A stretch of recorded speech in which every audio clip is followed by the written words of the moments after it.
vecinul, trebuie ca să le dau câte prăjitură ăsta ca să le iau de aici. Unde le-am pus, bă?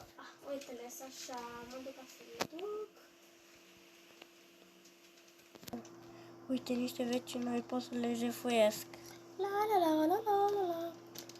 Bună! Bună! Cioc, cioc. Intră. V-am adus niște prăjituri de bun venit. Mulțumesc. Cu plăcere. Ok, uite-le, să poftim. Este aici o gogoașă. O de-asta, de-asta și de-asta. Poftim, ia-ți și tu. Nu, trebuie, nu. Na, pentru tine le-am adus, nu pentru mine. Mulțumesc. Na, ia și eu de-asta, că erau mai multe diferite, știi? Nu, numai una, nu mai. Nu pot, ca să te refuz. Ok. Ok, nu pot să stau prea mult pentru că trebuie să mă duc la muncă, sunt de dimineață, știi? Și trebuie să mă duc, ok. Spor la muncă. Mulțumesc, la revedere. Așa, mi-am scos mașina din garaj, trebuie să plec. Ce vecini buni am. Șt, încă nu. Acum o să jefuiesc pe vecinul meu.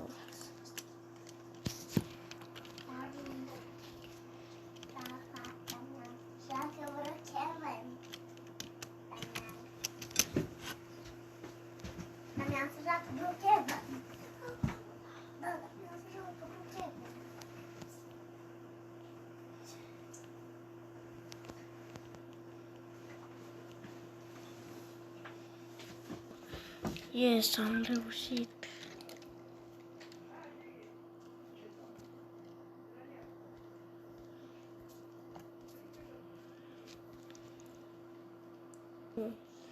Alo, da. Stai, ce? Cineva mi-a jefuit casa. Ok, trebuie să închid. Pa, la revedere.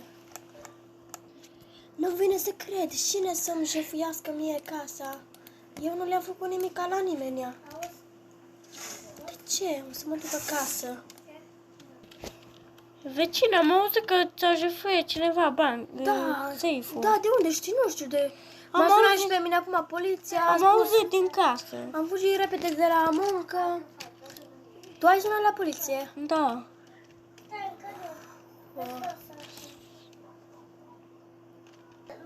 Cam atât a fost episodul.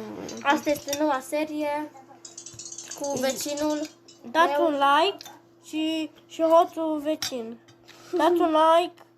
Dacă nu o să jefuiască vecinul. Dați un like, abonați-vă și pa, pa.